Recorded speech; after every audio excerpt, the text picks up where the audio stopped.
breakdown and in detail of the second fight versus the first fight with Conor. Very interesting. It is, but I see a lot of people talking funny stuff about, like, the leg kick didn't knock him out. What happened? Like, so DC says in the detailed breakdown, I kick Conor's calf, and Conor steps back and his leg kind of goes, and DC says, well, that's the leg kick that, hurt his leg or whatever. But when he went after that leg kick, he kind of reached down to grab the foot and threw an uppercut.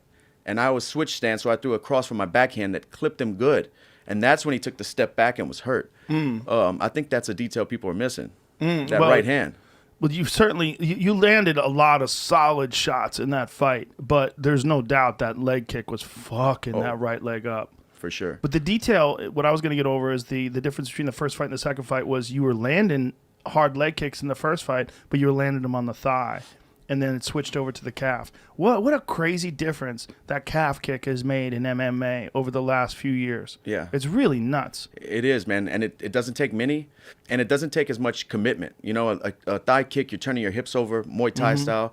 You're really set in your position, whipping. This calf kick, you can flick. You can flick it like a jab and just catch the top of the calf, and it's so wild that this one kick was almost ignored. I always give Benson Henderson credit because I think he was the first guy to start using it in the UFC, but for whatever reason, he didn't have the same impact with it. It just, I don't know. I'd have to go over some fights. Huge legs. I'm sure he kicks hard as I'm sure he kicks hard as fuck. Yeah. But for whatever reason, he wasn't stopping guys with calf kicks. But then along the way, somewhere in the last, 5-6 years or something like that? Maybe not even that far back. Maybe not even, which is crazy. Yeah. Which is crazy. I can't think of a single technique that revolutionized the sport that way. Right. And like I said about the calf, you can't take many because there's nowhere for the swelling to go. So that's why it's so painful and debilitating. Your nerves and your foot kind of stop working with you. It's bad stuff. Yeah, there's no meat there either. I was explaining to someone, I'm like, just karate chop your arm right here where the bone is. It hurts just to do that. Now imagine someone kicking that. And that's what it's like when you get kicked in the calf. There's nothing there. There's no meat. And even when you turn your shin outward to check it, you still get it. It's still bad, man. Yeah, well, I noticed that in the Conor fight. Yeah. You could see somewhere in the first round when he started realizing, like, oh, this is a real problem. Yeah. And Conor doesn't have the ability to switch stances. Or if he does, he doesn't do it. Yeah, definitely didn't do it in that fight. And it was only going to get worse. That was second round. We had 3 more rounds, 15 more minutes of me chopping that leg. Yeah. If we do it again, it'll be interesting to see what he does different in preparation or by defending that, But you were such a different guy in the second fight. You first of all, you weren't debilitating yourself getting down to 145 pounds. Yeah. I mean, you were a big 145. Like, how rough was that cut? It was horrible. And it made me hate the process because my quality of life sucked. Training camps were torture, I would walk around 190. Jesus I'd get up to 190. Christ. I'd get up to 190. That's so crazy. Yeah. Oh my God. You get up to 190 and go down to 145. 45 fucking pounds. Dude, let me tell you this. When I fought Cub Swanson in London, England, I took it on short notice. And I had just won a fight before, and it was right around Christmas, so I was eating. And when they called me, they asked me my weight, and I told them, 170, but I was like 187 or something. And it was like really short notice. So me and my team fly out there. I'm 30 pounds over when we land. Fight week, they check. Jesus Christ. Oh my God. That's so crazy. They check your weight fight week when you show up to make sure. I was 176, and it was a 45. Fight. Oh my God. Yeah. But you made it. Made it. How the fuck did you make that? I don't know. Almost died. I feel like weigh-ins were kind of blurry. My memory's gone from weigh-ins. It's not good for you. Do you think it makes sense though for you to be fighting Conor for the title? No. I don't think so. Do you think it should be Oliveira? Conor's been away so long. His last 2 fights at 155, he's lost. So you can't put him in there for a title fight. Right. How could you, justify doing that when you have guys like Oliveira? But if Khabib retires and they say, hey, this is for all the marbles, you're not going to say no. What are you going to say? You're going to say, I'm a purist. What are you going to say? I don't know. If Dana pulls you aside, he goes, it doesn't have to make sense. Of course. What? But yeah. Let's make some money. Yeah. We're fighting for the belt. Yeah, you have to fight for the belt. Yeah. We'll see what happens, man. I think it's going to be something soon because we've got to keep it moving. They're not going to sit forever chasing Khabib, and the division has to move on. It is interesting that in the time where that low calf kick is coming to prominence, and, this is also the time when Conor started moving away from the sport, took time off, fought boxing, then came back and had the fight with Khabib, and then came back and had the fight with Cowboy. The calf kick was never in play in any of his fights. But if you look at him stylistically, and this is one of the things, I love DC's detail that he does on ESPN. It's amazing.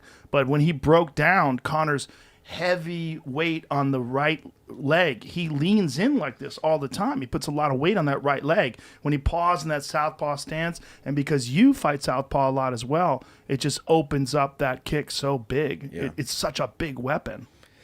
And sometimes he, like you said, that wide stance as well. Mm-hmm. It's just hard to check the kick from that wide stance. Yeah. Well, it's a crazy stance for everything other than calf kicks. It's a great stance. Yeah. I mean, he's so good at moving in and covering distance with that stance. It's very karate-like. Great countering, like you see in karate. Bounce back and forth to boom, attack. And he has a hell of a left hand where he's knocked out a bunch of guys with it, with that counter, with that pull too.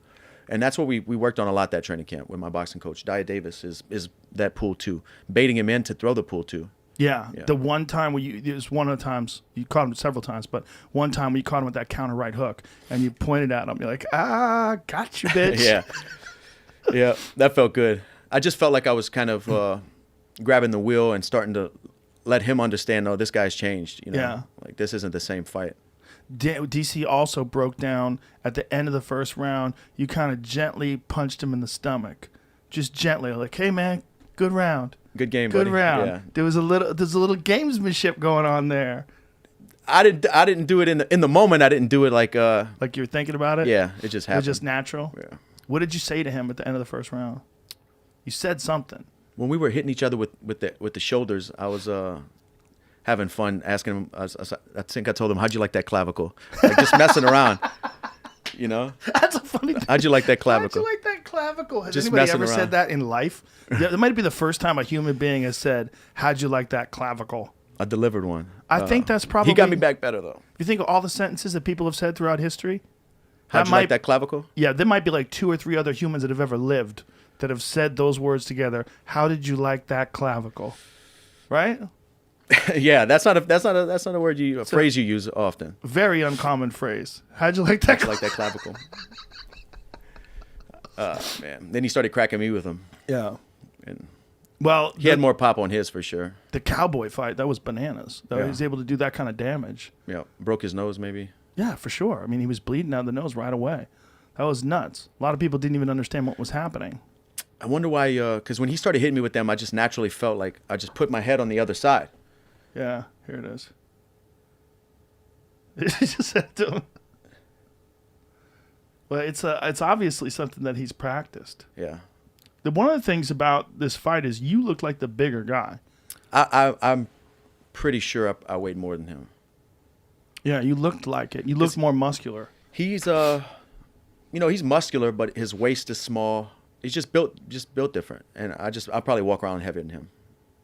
Do you feel like now after that first fight that you got his number, or after the second fight? It's fighting, man. I don't think you ever really. He'll make adjustments. Yeah, he'll make adjustments. It'll be a completely different fight. Like the first one and the second was different. The third one's going to be different as well, because I'm going to make adjustments as well. I got to switch it up and keep things fresh and keep him guessing. Yeah. Now, ideally, when would you like the rematch? June, July. June, July. Because I'm still, my wife's birthday's coming up, so we're gonna go somewhere for a couple of days. Like I'm still not. I will if I get the call and it's time to go to work, I will lock myself in training camp. But I'm still not right now ready to just go back to Florida a month removed from the last fight and then lock down for another 10 weeks or whatever it is. So we'll see. If they call, I will do it, but I'd rather it be a little bit further. Let me enjoy my life back home in Louisiana before I go right back out to Florida. So if they call you and say May, you will be doing it, but you would rather June or July. I'll do it anytime. I would be really shocked if they decided to do it in May. Just that close after that KO, I just don't think that's wise. Yeah, it is soon. Yeah. And obviously, I mean, and honestly, it's not a lot of time to adjust and work on what he needs to work on for the calf kick or what I want to switch up. We're just right back in camp, getting ready to fight. We're not really evolving outside of training camp. For me, I learned things in training camp because it's just constant, every day under pressure, but it's the time between camps. Like right now when I'm in the gym having fun, rolling and doing light kickboxing drills with my friends where I feel like the big gains are made when I'm having fun. Because Right. I'm kind of tunnel vision in training camp. I'm showing up, all right, let's wrestle. All right, I'm not having fun and exploring different things. Catch new episodes of the Joe Rogan Experience for free only on Spotify. Watch back catalog JRE videos on Spotify, including clips. Easily, seamlessly switch between video and audio experience. On Spotify, you can listen to the JRE in the background while using other apps and can download episodes to save on data cost, all for free. Spotify is absolutely free. You don't have to have a premium account to watch new JRE episodes. You just need to search for the JRE on your Spotify app. Go to Spotify now to get this full episode of the Joe Rogan Experience.